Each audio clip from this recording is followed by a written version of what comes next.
창조 시대를 넘어서 이제 창세기 12장부터 족장들의 이야기가 시작되어집니다. 그러면서 하나 첫 번째 족장 그게 아브라함이지요. 아브라함 하면 그를 우리는 믿음의 조상이라고 부릅니다. 믿음의 조상으로서의 아브라함 우리가 늘 기억하고 바라보는 바이지요. 그런 믿음이 우리 가운데도 있기를 소망하는 마음이 우리에게 있습니다. 그런데 아브라함을 믿음의 조상이라고도 말할 수 있지만 또 한 가지 우리와 본질적으로 공감을 이룰 수 있는 중요한 그의 정체성이 한 가지 있습니다. 그게 뭐냐면 아브라함이 이민자였다는 것입니다. 갈대아 우르에 살다가 가나안으로 이민 온 사람 아브라함입니다. 우리도 이민 와서 살고 있잖아요. 그러니까 이민자라는 면이 아브라함과 우리 안에 닮은 부분이다라고 말씀드릴 수 있습니다. 그리고 그렇게 생각하면 이민자가 가지고 있는 같은 고민이 그에게도 있지 않았을까 하는 생각을 해보게 되어집니다. 제 전에 저희 교회 분은 아니시고요. 미국에서 꽤 오래 사셨던 분인데 배웠는데 삶에 이런저런 문제를 만나니까 근본적으로 그런 고민을 하시는 거죠. 그때 제가 미국에 온 결정이 맞았던 것인지 모르겠습니다. 이런 고민 말입니다. 이민의 땅에 살다 보면 삶에 이런저런 어려움과 문제를 만날 수 있는데 그때 내가 그때 이곳으로 온 것이 맞았나? 그 선택이 옳은 것이었을까? 혹시 내가 그때 그렇게 선택하지 않았더라면 다른 일들을 경험하지 않을까? 이런 근본적인 고민을 가지고 계신 것을 본 적이 있습니다. 그분만 그렇게 했어요. 오늘 우리도 마찬가지 아닙니까? 잘 지낼 때야 상관없지만 잘 지내다가 어느 순간 삶의 문제를 맞닥뜨릴 때에 그때 우리 안에도 이런 고민과 질문이 올라올 수 있습니다. 그때 내가 잘한 것일까? 옳은 선택이었을까? 이런 질문들 말입니다. 아브라함은 안 그랬을까요? 아브라함도 얼마든지 그럴 수 있었겠다 싶습니다. 생각해 보세요. 아브라함이 본토 친척 아버지의 집을 떠나서 지금 가나안까지 왔습니다. 힘들고 어려운 여정을 걸어온 겁니다. 비행기 타고 한 방에 온 거 아닙니다. 그 길을 걷고 걸어서 이곳까지 온 것입니다. 고대 근동의 상황을 생각해 보시면 강도의 위험도 있었을 것이고 도둑의 위기도 있었을 것입니다.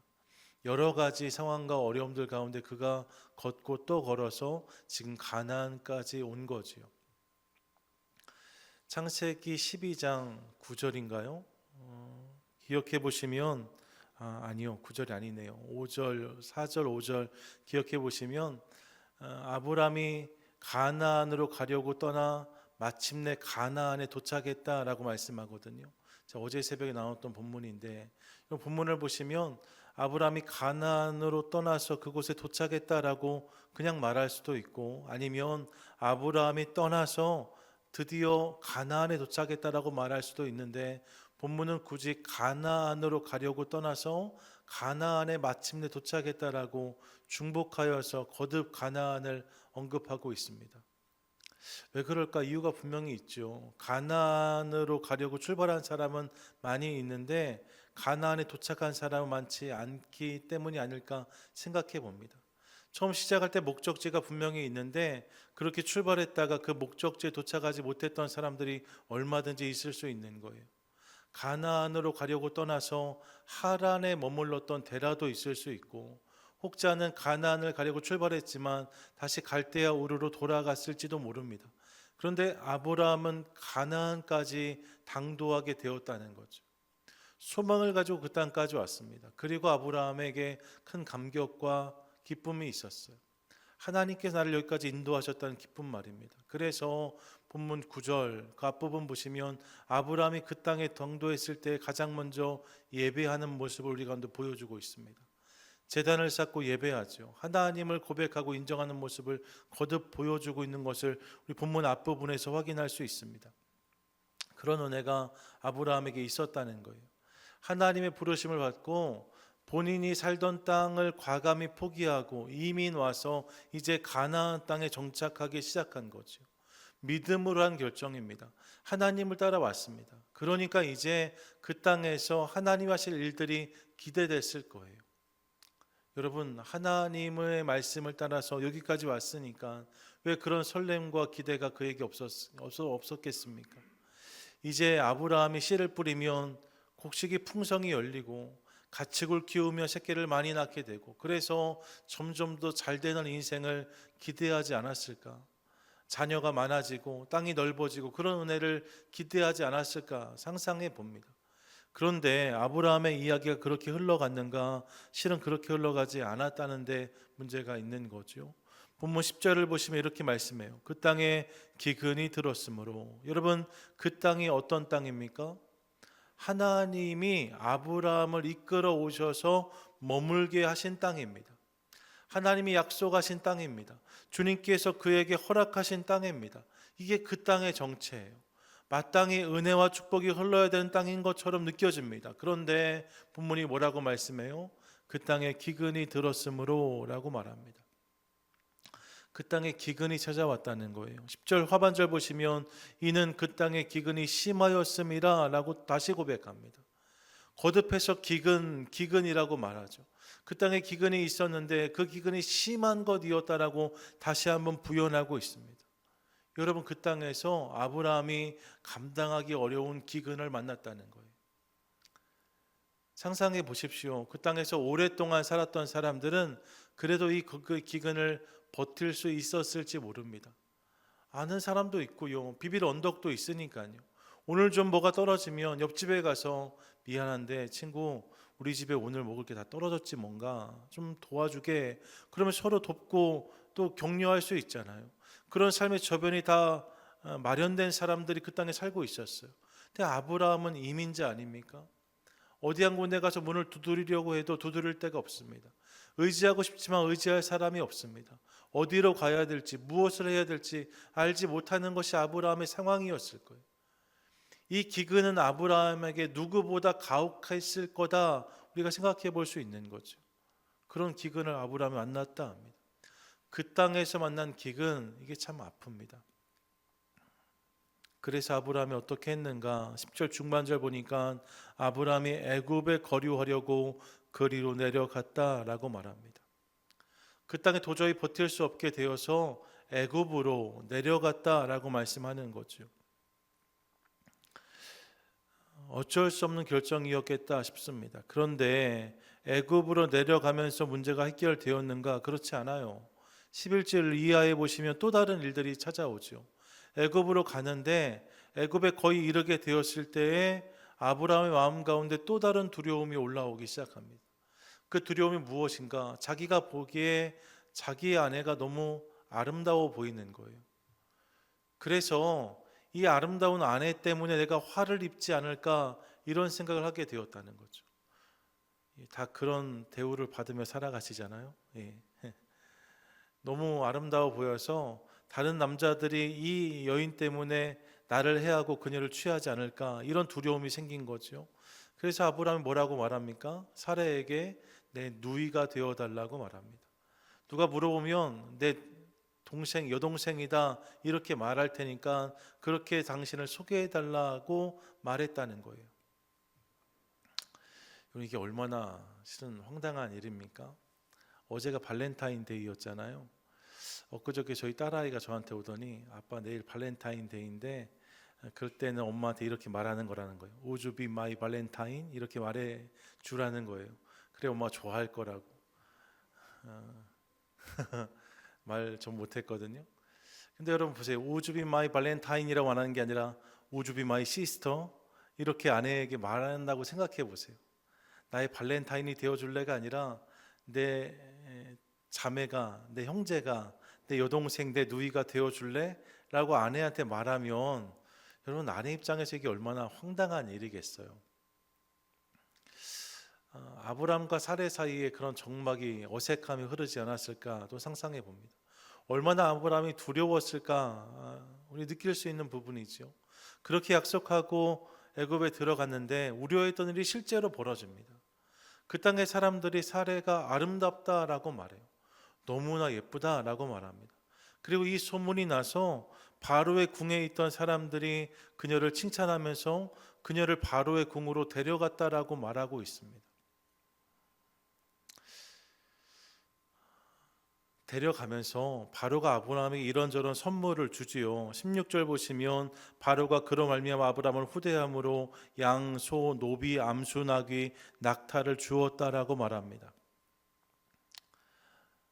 여러분, 그날 아브라함의 집에는 수많은 짐승과 물건들이 들어왔어요. 그런데 아브라함이 기뻤을까요? 하나도 기쁘지 않았을 것 같습니다. 왜요? 아내를 빼앗겼거든요.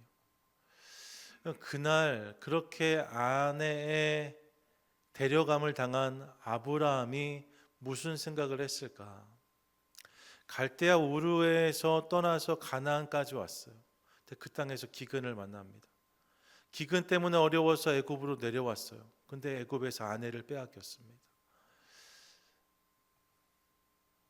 후회하지 않았을까요?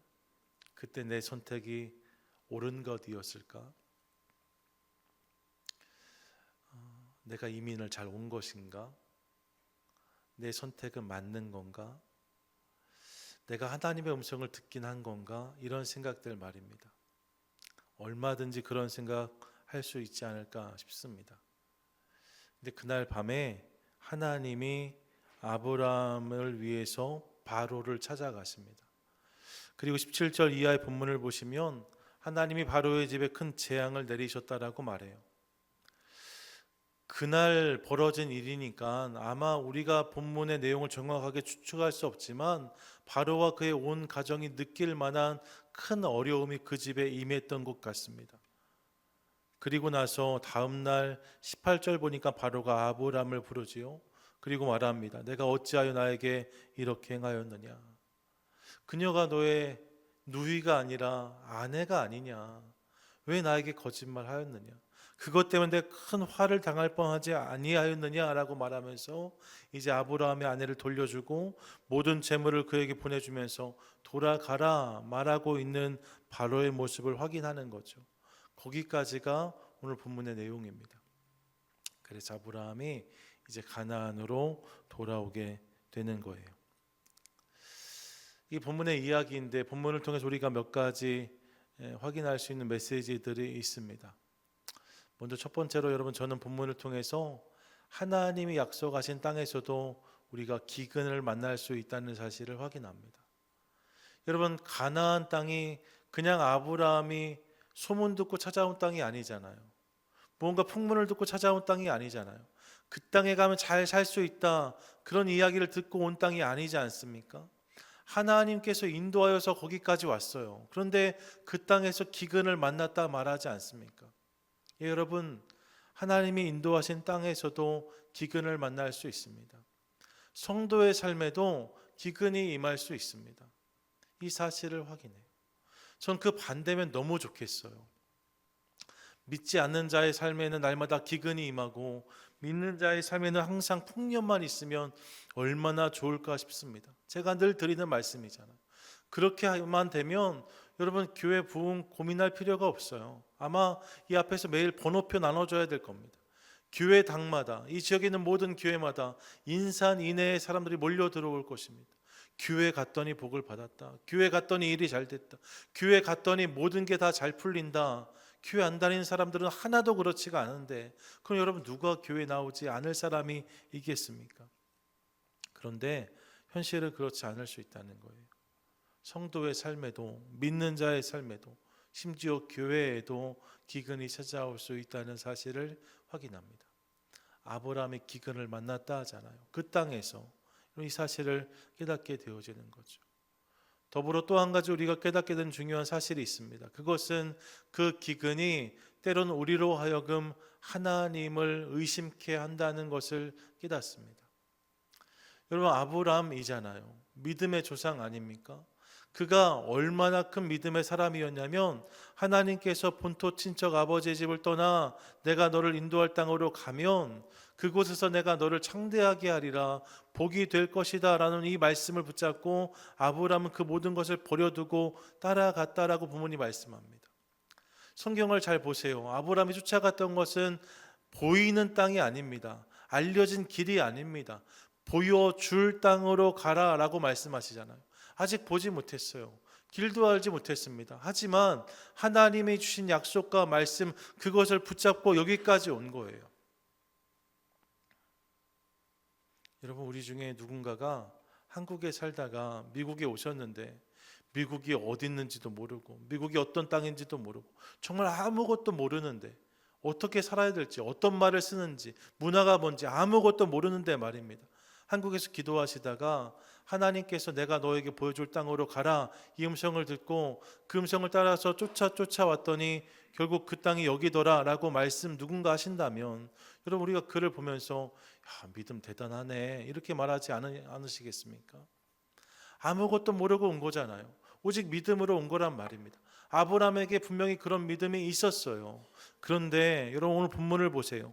10절부터 16절까지를 보시면 이제 아브라함의 인생에 큰 위기가 찾아오거든요. 기근을 만나고 애굽으로 내려가게 되고 그 애굽으로 내려가는 두려움 속에서 아내를 누이라 속이는 결정을 하게 되어지고 이런 일들이 펼쳐지는데 10절부터 16절까지를 보면 중요한 사실이 한 가지 있습니다. 그것은 하나님의 이름이 등장하지 않는다는 거예요.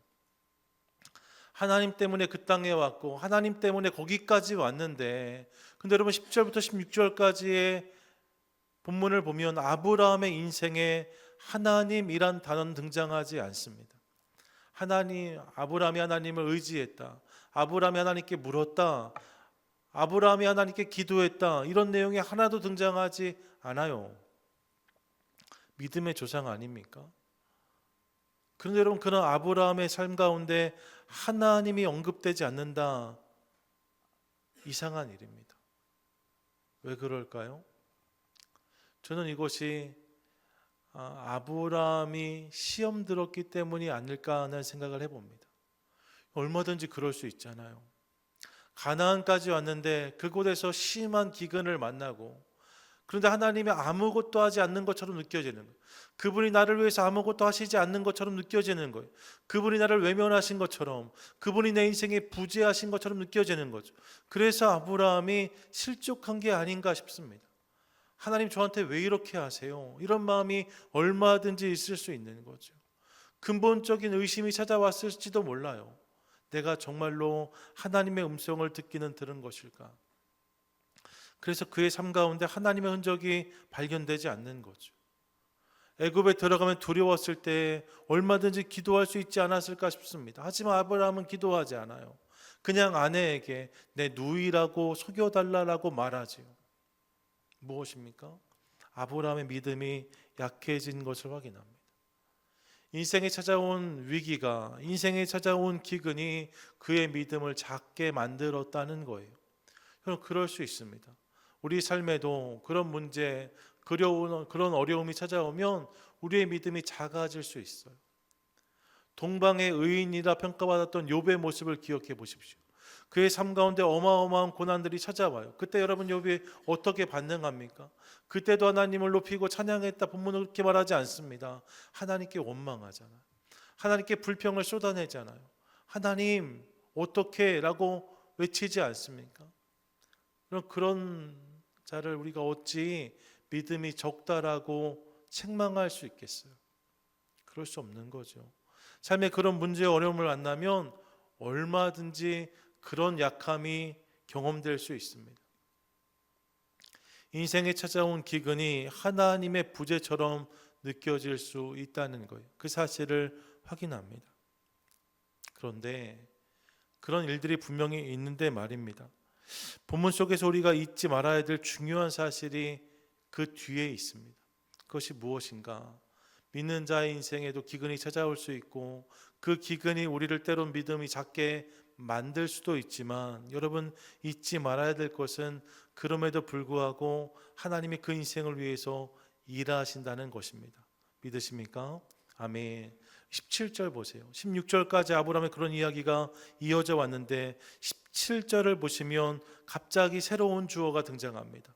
10절부터 16절까지의 주어는 아브라함이었어요. 아브라함이 선택하고 아브라함이 결정한 것들이 이어졌는데, 그래서 결국 아내까지 빼앗기게 되었는데 17절 보시면 여호와께서로 본문이 시작되어집니다. 한번 따라해 보시겠어요? 여호와께서 여호와께서 그의 인생에 간섭하기 시작하십니다. 바로를 찾아가세요.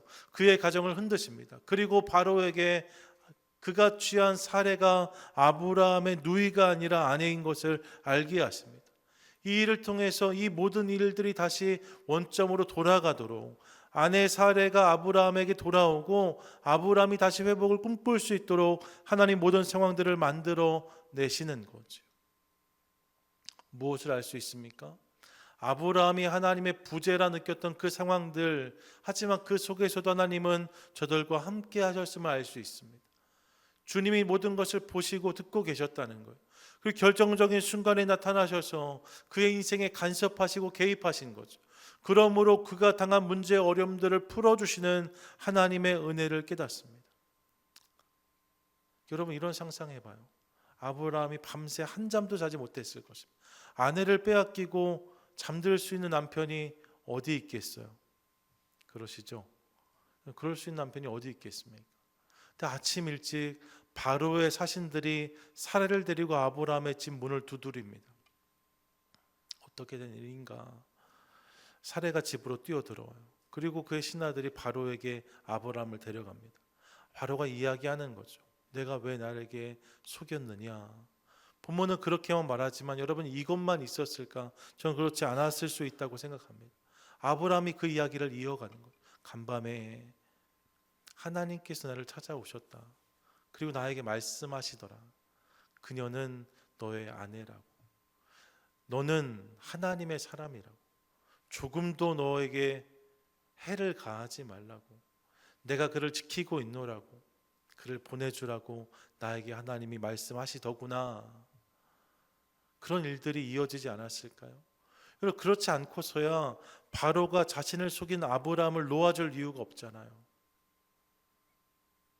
그런데 아브라함에게 그렇게 이야기하고 아브라함을 풀어주는 모습을 보면서 하나님의 강권적인 개입과 간섭을 확인하게 되어지는 거죠. 그 이야기를 듣고 돌아온 아브라함의 마음은 어땠을까요? 하나님이 안 계신 것처럼 느꼈는데, 그분이 나를 안 보시고 안 들으시는 것처럼 느꼈는데, 그분이 내 모든 삶 가운데 여전히 간섭하고 계시다는 사실을 깨달았을 때에 그의 삶 가운데 흐르는 감격과 감동이 있지 않았을까? 다시 가나안으로 돌아가는 거예요. 실패의 땅처럼 느껴지는데, 내가 잘못된 선택이 아니었을까 생각했던 바로 그 땅인데 다시 가나안으로 돌아가는 아브라함의 모습을 확인하는 거죠. 왜요? 그의 삶 가운데 하나님이 회복되었기 때문에, 이제 그분이 정말로 더 크게 믿어지기 시작했기 때문에, 그분이 하실 일들이 기대되게 했기 때문에 다시 그 땅으로 돌아가는 아브라함의 모습을 확인합니다. 전 동일한 은혜가 저와 여러분 우리의 삶 가운데도 있게 되기를 간절히 소망합니다. 때론 그분이 보이지 않을 수 있어요. 들리지 않을 수 있어요. 하지만 여러분, 여전히 내 삶을 보시고 들으시는 하나님, 그분을 믿으시는 복된 성도 저와 여러분 되시기를 축복합니다. 아멘. 틈입하시는 하나님이란 책이 있습니다. 우리 인생의 틈 가운데 개입하시고 간섭하시는 하나님에 대한 이야기. 그분이 우리 인생의 사이사이에 간섭하셔서 그분의 일을 만들어 가신다는 것.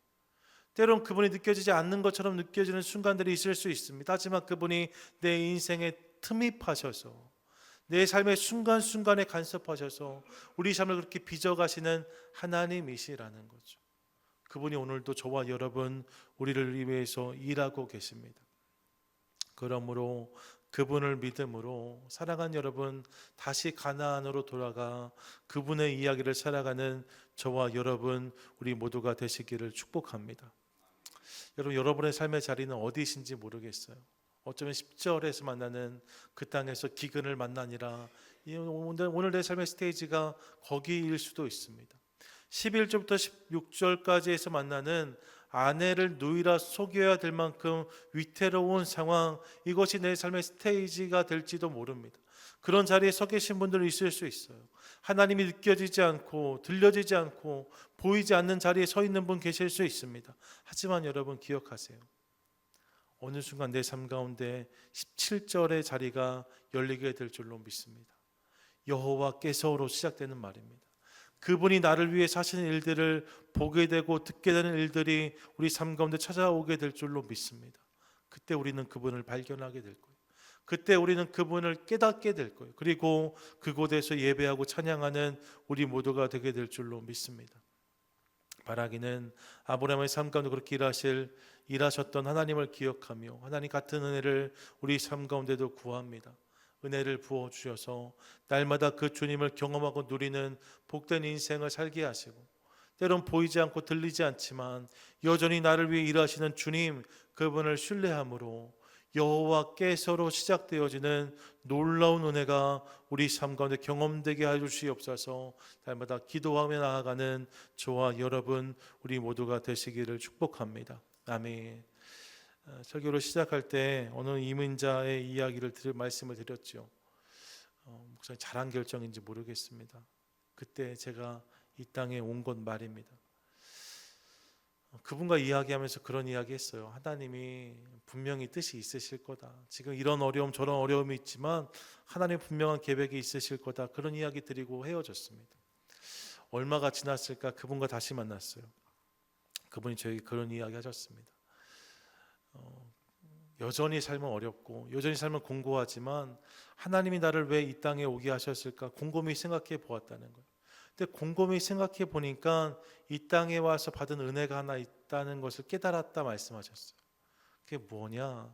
자기가 주님을 만나게 되었다 이 말씀하시더라고요. 한국에 있으면 절대로 예수 믿지 않았을 텐데, 한국에 있었으면 절대로 교회 나가지 않았을 텐데, 그런데 내가 여기 와서 주님을 믿게 된 것, 그것이 하나님 은혜인 것이 깨달아진다고 하셨어요. 그 은혜로 말미암아 온 가족이 지금 교회 나가고 함께 예배할 수 있는 것, 그게 은혜인 것을 깨달았다 하셨습니다. 그러면서 지금의 어려움이 힘들지만 그 하나님 믿기에 조금은 감당할 수 있을 것 같다는 고백을 해주셨어요. 얼마나 감사했는지 모릅니다. 여러분, 하나님이 깨달아져야 우리 삶의 문제는 거기에서 풀리기 시작합니다. 바라기는 우리의 삶 가운데 오늘도 그렇게 간섭하시는, 개입하시는, 틈입하시는 하나님, 그분을 깨닫고 누리는 것을 통하여서 날마다 그분의 이야기를 살아가는 복된 인생을 써가는 저와 여러분 우리 모두가 되시기를 주님의 이름으로 간절히 축원드립니다. 아멘.